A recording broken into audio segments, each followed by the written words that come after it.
stroke. Ito talaga ang binibigay ng doktor. Meron din kami mga vitamin C, vitamin E, at saka dichlorobenzil, yung generic ng Strepsils. Orange flavor din ito. Masulit ito kasi makabili kayo nito as yung retail. Hindi kagaya ng Strepsils na inapak talaga. Tapos mahal pa. Ito pwede kayo makabili ng isa, dalawa.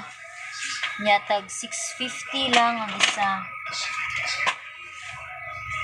Titingnan ko pa ito kung anong expiration nito.